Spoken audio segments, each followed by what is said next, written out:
So you could say like an RPE 8 is maybe you have 2 reps left in the tank, but that kind of is the next concept, which is reps in reserve, right? And that's basically saying, how many reps do I have left? How many reps do I think I would be able to get given I just finished that set?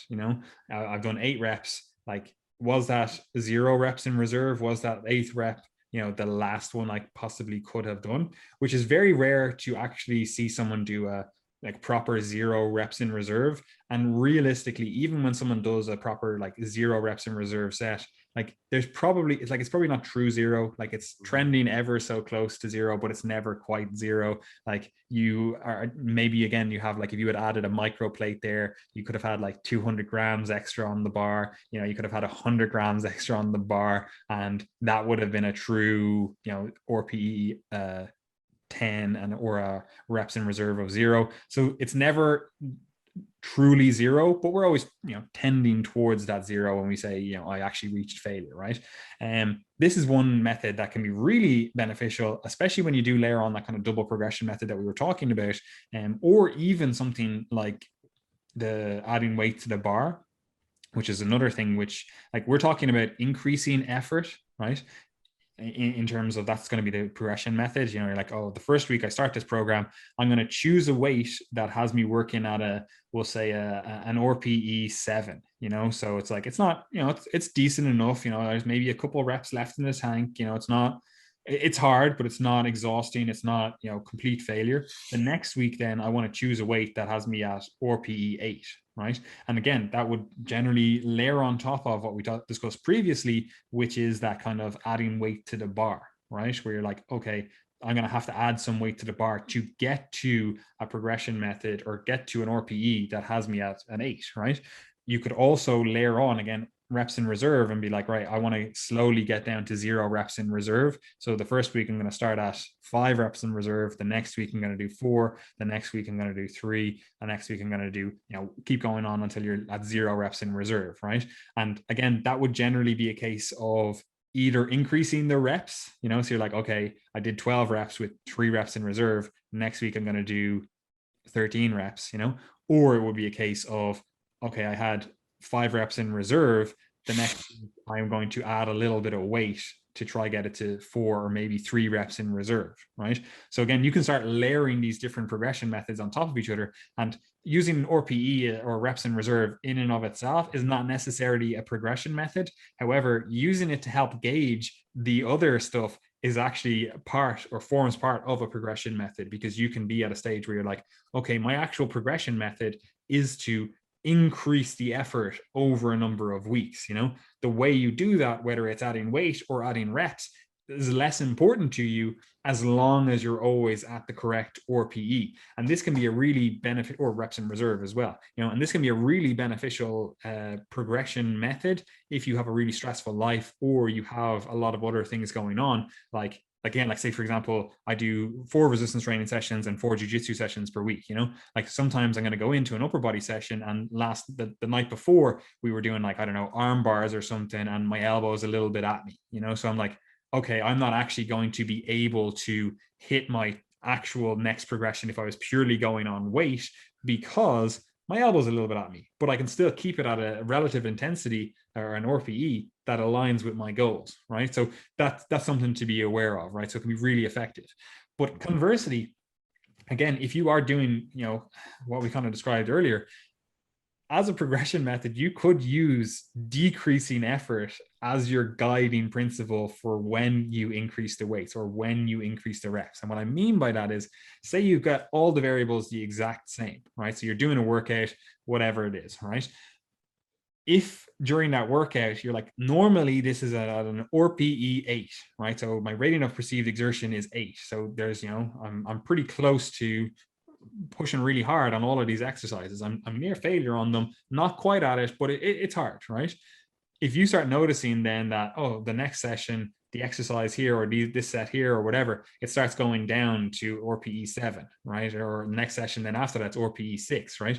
That could actually be your progression method, right? And what I mean by that is you could say across the block, you could do it one of two ways. You could say across the block, I want to increase my RPE so that by the end of this block of training, whether it's 4 weeks, 6 weeks, 10 weeks, whatever it is, you are getting very close to hitting a 0 reps in reserve, right?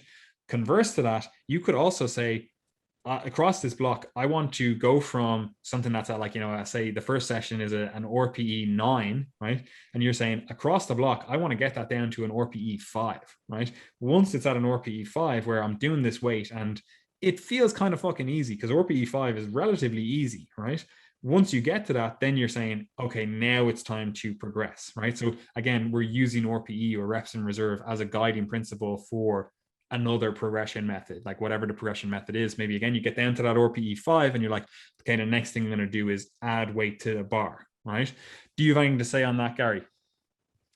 I actually use this quite a bit, to be honest. Like the decreasing RIR, increasing RPE, because what I often find happening myself is that I'll have at least over the last year or so, when we've had jiu-jitsu for a while, then we've had no jiu-jitsu, and all that, just the mess of kind of COVID and lockdowns and reopening, etc.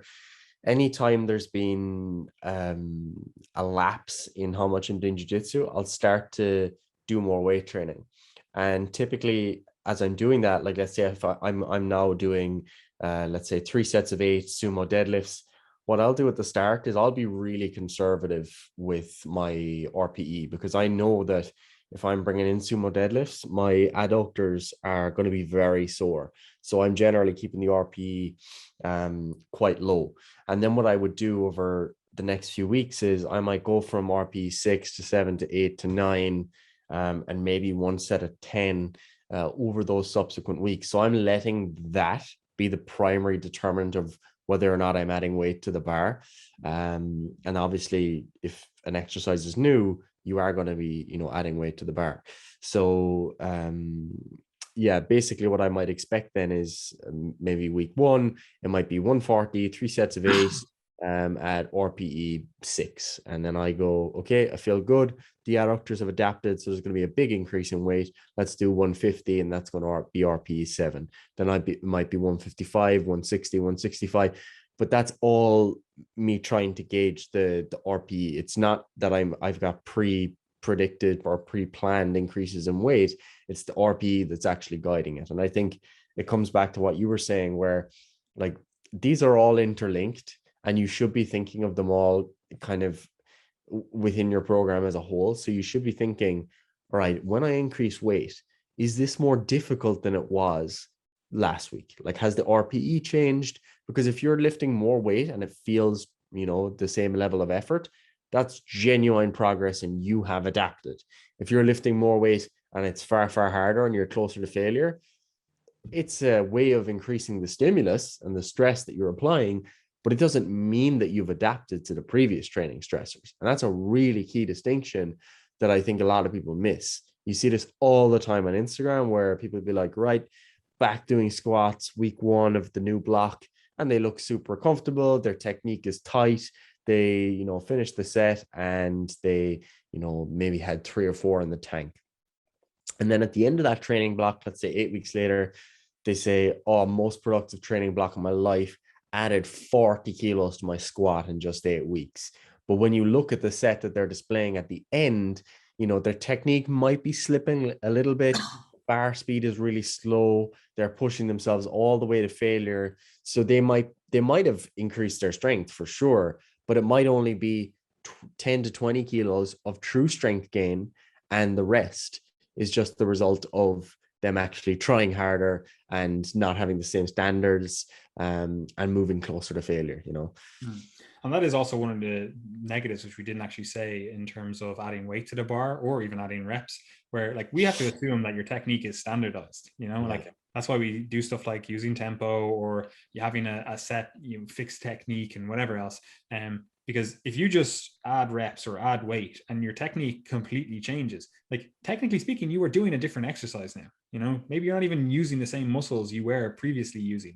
Like I've seen that before where, you're doing a squat and it's a perfect, beautiful squat. And you're like, oh man, my quads are blown up here. I feel them, every single fiber on my quads, light up here. And then that's week 1. And then by week 12 or however many weeks into the future, that squat literally looks like a good morning. And you're like, did you feel your quads? And they're like, no, I didn't feel my quads at all in that exercise. All I felt was my low back. And you're like, so you were trying to use this exercise to build your quads, and you are experiencing no quad activation basically.